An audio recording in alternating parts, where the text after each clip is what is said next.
Olá, você confere agora as notícias que estão em destaque no Senado Federal. O preço dos combustíveis é um dos temas em discussão no Congresso. A Câmara dos Deputados aprovou um projeto que muda a forma de cobrança do ICMS sobre esses produtos. Agora, o texto tem que ser analisado pelos senadores. Como o assunto mexe com a arrecadação dos estados e do Distrito Federal, o presidente do Senado, Rodrigo Pacheco, pretende ouvir os governadores. A Câmara dos Deputados cumpriu uma etapa, que é a etapa própria da apreciação pela Câmara. Agora cabe ao Senado fazer uma avaliação do projeto. Não é possível antever o que vai ser a decisão do Senado Federal em relação a esse projeto, mas, por certo, tratando-se de ICMS, que é um imposto estadual, é muito importante, inclusive, ouvirmos os governadores do Estado para poder fazer a avaliação a respeito do projeto. Então, nós teremos esse tempo de avaliação no Senado Federal. Eu não posso prever tempo, né? Até porque isso é um exercício de outros senadores também. Haverá um relator, haverá uma comissão pela qual passará o projeto. Então, obviamente que, tratando-se de um projeto que possa dar solução a um problema grave que nós temos no Brasil, que é o preço dos combustíveis, vamos ter boa vontade de poder agilizar o máximo possível se o projeto tiver mesmo essa conotação e essa eficácia para resolver o problema do preço dos combustíveis. Mas, obviamente, que há um amadurecimento próprio do projeto de lei, considerando inclusive aquilo que os governadores estão apontando, que é uma queda de arrecadação e algo que interfere ali no dia a dia e na previsibilidade do orçamento dos estados. Então vamos considerar essas informações, vamos permitir esse diálogo, inclusive com os governadores de estado e com o governador do Distrito Federal, para que possamos ter a melhor conclusão possível. Mas temos, claro, muito boa vontade com um projeto que vem da Câmara, aprovado e cujo objetivo é a da solução de um problema grave que é o preço dos combustíveis. A CPI da pandemia aprovou nesta sexta-feira a convocação do médico Carlos Roberto Ribeiro de Carvalho, responsável por um estudo que demonstra que a cloroquina e outros medicamentos do kit Covid não funcionam para tratar a doença. Ele iria apresentar o estudo na Comissão Nacional de Incorporação de Tecnologias no SUS, a CONITEC, mas o assunto foi retirado de pauta. A CPI também aprovou requerimentos para ouvir membros da CONITEC. A apresentação do relatório da CPI da pandemia está prevista para a próxima terça-feira, dia 19 de outubro, e a votação do documento deve ocorrer na quarta, dia 20. O plenário do Senado aprovou na quinta-feira um projeto que permite mudar o espaço obrigatório entre edificações e rios em áreas urbanas e rurais. A nova regra determina também que fica a cargo dos estados, municípios e Distrito Federal delimitar o espaço. O texto segue para análise da Câmara dos Deputados. O Código Florestal diz que a margem de preservação nas beiras de rio deve ser a mesma em áreas urbanas e rurais. O plenário do Senado debateu mudar a regra e flexibilizar a faixa de preservação nas cidades. Vocês acham razoável ter 500 metros, meio quilômetro de área não edificável ao longo dos recursos hídricos nas áreas urbanas? Isso é justo? Isso é correto? É claro que não. Nós reconhecemos a diferença entre as áreas urbanas e as áreas rurais. Portanto, faço um apelo aos colegas senadores para que nós possamos votar sim. A apreciação do projeto em plenário levou 2 dias. O relator da matéria, o senador Eduardo Braga, disse que a nova regra pode incentivar a construção civil. Ele também lembrou que o Código Florestal previa margens de proteção diferentes para áreas urbanas e rurais, mas o texto foi vetado. Irá tirar da ilegalidade milhares de empreendimentos, sejam residenciais, sejam comerciais, sejam industriais, sejam institucionais, sejam públicos. E, ao mesmo tempo, vai abrir a legalidade com a responsabilidade ambiental necessária para que novos projetos possam ser aprovados com segurança jurídica. Nós tivemos de ontem para hoje conversamos com várias entidades ambientais, tentando, na verdade, flexibilizar Isso é acordo. O STJ decidiu que o Código Florestal se sobrepõe ao que está estabelecido na Lei Lehman, que trata das regras para parcelamento do solo e que determina o recuo de pelo menos 15 metros para loteamento urbano nas margens de rios. No Código Florestal, essa faixa varia entre 30 e 500 metros, a depender da largura do rio. Em plenário, os senadores fizeram ajustes no texto. Esse projeto esteve várias vezes na pauta e saiu da pauta na busca de um entendimento. Alteramos o voto proferido em nosso parecer para acatar parcialmente a emenda 14 PLN, de autoria da senadora Elisiane Gama, e acatar também parcialmente a emenda 16 PLN, de autoria do senador Jean Paul. Entre as alterações feitas em plenário, uma delas garante que a largura entre rio e loteamento urbano deve ser definida por lei municipal, assegurada a distância mínima de 15 metros. Também fica estabelecido que os terrenos que ainda não estiverem construídos até a vigência da lei devem seguir a regra do Código Florestal. Apesar do acordo, alguns senadores votaram contra o texto. Não tenho nenhuma segurança de que esse projeto vai ser mantido na Câmara dos Deputados. E a não manutenção desse projeto tira dele o que houve de mais significativo no processo legislativo.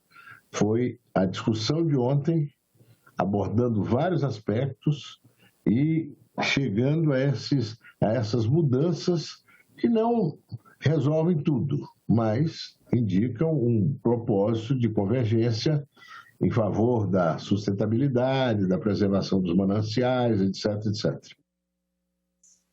Na quarta-feira, o Senado aprovou um projeto que permite ao juiz, em casos de violência doméstica, a adoção de medida cautelar mesmo sem audiência entre as partes ou a manifestação do Ministério Público. Os senadores aprovaram 3 alterações no Código Penal e no Código de Processo Penal para tornar a aplicação da Lei Maria da Penha mais eficiente. Expõe as preocupações que são preocupações próprias em relação a tudo que nos atordoa e nos atormenta em termos de violências que são perpetradas dia a dia, reiteradamente, contra as mulheres, notadamente, mas no projeto do senador Cajuru, ele assim amplia, ou seja, ele estende a outros e outras cidadãs e cidadãos que possam ser vítimas de violência no contexto e no ambiente doméstico familiar. O projeto torna a caracterização de lesão corporal na violência doméstica mais abrangente. O texto também permite que o juiz adote uma medida cautelar imediatamente, sem audiência entre as partes ou manifestação do Ministério Público. A proposta também permite a prisão preventiva para cumprimento das medidas cautelares de proteção da vítima. O Código de Processo Penal, no seu parágrafo 3º, artigo 282, já faculta ao julgador a adoção de medidas cautelares sem audiência das partes ou manifestação do Ministério Público, em casos de urgência ou perigo de ineficácia da medida. O projeto deixa expressa a possibilidade de uso desse instrumento. Com o intuito de proteger não só as nossas mulheres, mas também os grupos vulneráveis, como as crianças, os deficientes, os idosos. Então, é uma pauta que é prioritária, a gente tem visto para o Senado Federal, em especial para a bancada feminina. Muitas mulheres deixavam de denunciar, porque quando voltasse para casa, provavelmente seria uma vítima fatal. Então, isso aqui, o que quer dizer é que em muitas cidades do interior e na própria capital em final de semana, elas são agredidas e não tem como comunicar de imediato ao Ministério Público. Isso eu queria deixar claro aqui, que toma essa medida cautelar, que é um avanço para preservar a vida. Que sem alterar a Lei Maria da Penha, esse nosso projeto promove 3 alterações na legislação comum, mais especificamente o Código Penal. Os senadores também votaram novas regras para o reconhecimento de suspeitos num processo penal. O novo procedimento deve evitar que uma pessoa seja identificada injustamente ou que uma vítima seja induzida ao erro. Entre as medidas está a gravação do processo e a autodeclaração de raça, tanto para o suspeito quanto para a vítima. Cerca de 83% dos presos injustamente em razão de reconhecimento falho são negros. É um problema já consolidado do sistema prisional. Então, a autodeclaração de raça de reconhecedor e reconhecido tende a reduzir essa incidência. O senador Paulo Paim enumerou emendas que apresentou ao projeto e que foram acatadas para tornar o reconhecimento de suspeitos mais eficiente e imparcial. A impossibilidade de a sentença condenatória ser fundamentada exclusivamente no reconhecimento fotográfico. 2. Necessidade de o suspeito estar acompanhado de defensor constituído ou nomeado por ato durante o processo do reconhecimento fotográfico. 3. Vedar o uso de perguntas que possam induzir ou sugerir respostas à pessoa que fará o reconhecimento. 4. Assegurar a continuidade das investigações independente de uma pessoa ser reconhecida. E 5. Necessidade do reconhecimento fotográfico, seguir regras mais rígidas para evitar uma condenação precoce. Parlamentares se articulam para derrubar o veto do presidente Jair Bolsonaro à distribuição de absorventes a mulheres em situação de vulnerabilidade. O problema atinge milhões de mulheres no mundo e piorou na pandemia. A Organização das Nações Unidas estima que uma em cada 10 meninas não frequenta as aulas em período menstrual por não poder comprar absorventes. No Brasil é pior. Uma em cada 4 deixam de ir à escola por falta desse item de higiene. Um estudo do Fundo das Nações Unidas para a Infância, o UNICEF, também revelou que mais de 4 milhões de meninas brasileiras não têm acesso a itens mínimos de cuidados menstruais. A intenção do projeto aprovado em agosto pela Câmara e em setembro pelo Senado é combater a pobreza menstrual, ou seja, a falta de acesso e de recursos para comprar produtos de higiene e outros itens necessários ao período de menstruação feminina. Mas o governo vetou uma das principais medidas, a distribuição gratuita de absorventes femininos a estudantes carentes de escolas públicas, mulheres em situação de rua ou de extrema vulnerabilidade e também presidiárias. O texto aprovado previa que o dinheiro viria dos recursos destinados pela União ao Sistema Único de Saúde, o SUS, e no caso das presidiárias, do Fundo Penitenciário Nacional. Mas o governo entendeu que eles não poderiam atender a proposta. O veto provocou muitas críticas dentro e fora do Congresso. Fabiana Weimann, que trabalha com moradores em situação de rua em São Paulo, lamentou a decisão do governo. O que eu penso a respeito desse veto é que arbitrariamente e cruelmente ele atinge a todos nós. Ninguém está protegido. Porque esse tipo de veto, esse tipo de ação cruel com as pessoas que estão na rua, incita a violência. Uma coisa importante que se diga é que as pessoas que menstruam, não apenas mulheres, é bom que a gente lembre, e estão em situação de rua, precisam se deslocar bastante. Elas são expulsas de todos os lugares o tempo inteiro. Então a gente precisa ter um pouco de compaixão e pensar nessas pessoas que precisam caminhar sangrando, muitas vezes com dor, muitas vezes com fluxos intensos. A apresentadora Rafa Brits fez uma publicação emocionada no Instagram, em protesto contra o veto. Isso representa muito para as mulheres. Isso é saúde pública. Elas colocam miolo de pão, elas colocam um jornal, elas colocam um tecido qualquer. Existe evasão escolar. Uma a cada 4 meninas deixa de ir para a escola quando está menstruada, porque ela não tem dinheiro para comprar um absorvente, é algo muito caro. Então, se isso não é saúde pública, se isso não é de interesse de todo um país, não só das mulheres, mas de todo um país, realmente eu não sei mais o que esse governo quer. Senadoras e também senadores de vários partidos se uniram aos protestos. Pelo Twitter, a senadora Elisiane Gama se manifestou dizendo que o presidente mostrou insensibilidade e desprezo com as mulheres. Segundo ela, o veto demonstra o atraso do governo em avançar em ações que realmente importam. O senador veneziano também fez críticas à decisão do presidente e alertou que a pobreza menstrual é uma realidade e que precisa ser tratada com seriedade. Nas duas casas, parlamentares já se mobilizam e articulam a derrubada do veto. O prazo para que o Congresso analise vetos presidenciais é de 30 dias. E para que um veto seja derrubado, são necessários os votos de 257 deputados e 41 senadores. Um projeto de grande sensibilidade que, infelizmente, a presidência da República veio a vetá-lo. Então, nós juntos, aqui o Senado e a Câmara Federal, vamos então nos juntar, fazer esforço para a gente derrubar este veto, para que essa lei volte a vigorar e esse benefício seja alcançado por todas as mulheres. De São Paulo, por telefone, a líder da bancada feminina no Senado, senadora Simone Tebet, disse que o argumento de que não há previsão orçamentária é irreal e que a bancada se mobilizará para que o texto seja mantido como foi aprovado. Total falta de empatia e desconhecimento da condição, não só feminina, mas da condição humana. Porque, veja, os argumentos todos apresentados não correspondem à verdade, não são verdadeiros.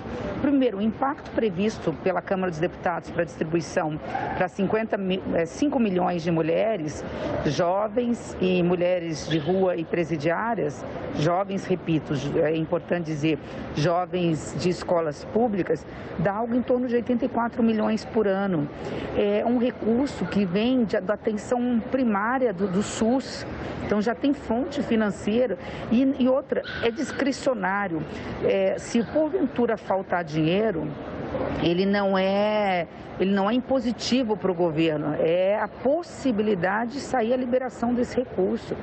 Então não fere a lei de responsabilidade fiscal, como diz na justificativa, e muito menos não condiz com a realidade quando fala que não há interesse público. Com muito orgulho fui relatora dessa lei de iniciativa da deputada federal Marília Reis, mas os vetos da presidência da República prejudicaram a parte principal desse projeto de lei. Por isso, precisam ser derrubados. A sociedade brasileira está cobrando isso, a derrubada do veto. Isso mostra o descaso, o descompromisso do governo federal com as nossas mulheres, e certamente a bancada feminina no Congresso vai trabalhar firmemente para derrubarmos esse veto, porque nós entendemos a importância desse projeto para a autoestima, para a dignidade dessas mulheres em situação de vulnerabilidade. Senadores cobram que seja pautada a sabatina de André Mendonça, indicado para uma vaga no STF, na Comissão de Constituição e Justiça. Requerimento nesse sentido foi apresentado pelo senador Esperidião Amin. A indicação de Mendonça foi oficializada pelo presidente Jair Bolsonaro no dia 13 de julho. O requerimento apresentado pede urgência para que seja marcada na Comissão de Constituição e Justiça a sabatina do ex-advogado-geral da União, André Mendonça, indicado pelo presidente Jair Bolsonaro para o cargo de ministro do STF. No entanto, o documento ainda não foi aceito pela mesa do Senado. Este requerimento é apenas o início de um movimento que já chegou ao sobrestamento do requerimento, ou seja, o requerimento não foi aceito, as razões foram expostas. Nós já apresentamos a questão de ordem, que rebate todas as razões expostas pela presidência da mesa para sobrestar o requerimento. O requerimento pede urgência. E agora, com as nossas razões, certamente a mesa se verá na obrigação de responder à nossa questão de ordem. E se for desfavorável ao nosso intento, nós vamos recorrer ao plenário. Em plenário, o presidente do Senado disse que a questão de ordem será tratada com toda a atenção da presidência e respondida oportunamente. terei toda a atenção e toda a dedicação à questão de ordem de Vossa Excelência e tenho a absoluta convicção que esta presidência está buscando da melhor e mais rápida forma possível a solução desse impasse, a solução desta pendência à vida em relação a esta indicação, a outras indicações também que haverão de ser oportunizadas às comissões e ao plenário do Senado Federal o mais brevemente possível. Em nota divulgada nesta quarta-feira, o presidente da CCJ, senador Davi Alcolumbre, disse que não aceitará ser ameaçado, intimidado, perseguido ou chantageado. Alcolumbre ressaltou que tem sofrido agressões de toda a ordem e que atualmente tramitam cerca de 1.748 matérias na CCJ, todas de enorme relevância para a sociedade brasileira. Após sabatina na CCJ, a indicação do nome de André Mendonça ainda tem que passar por votação no plenário do Senado, com no mínimo 41 votos favoráveis. As regras atuais não estipulam prazos específicos para a realização de cada uma dessas fases, e isso pode gerar enormes problemas, especialmente na tramitação, na morosidade dos processos no STF. O STF está trabalhando com um ministro a menos e todos os processos que seriam de relatoria desse novo ministro estão parados. E a probabilidade de empate em outras votações também fica muito maior. Problemas como esse podem e devem ser evitados. Não é a primeira vez que isso acontece. Quando o então ministro Joaquim Barbosa se aposentou, a então presidente Dilma Rousseff demorou 8 meses para fazer a indicação de um novo nome. Os senadores Alessandro Vieira e Jorge Cajuru chegaram a apresentar uma ação no STF para obrigar a marcação da sabatina na Comissão de Constituição e Justiça. O presidente da comissão, senador Davi Alcolumbre, por meio da advocacia do Senado, disse que o interesse dos senadores no tema é exclusivamente político e não jurídico. Dessa forma, a questão deveria ser resolvida no foro adequado, que seria o Poder Legislativo, e não no âmbito do STF.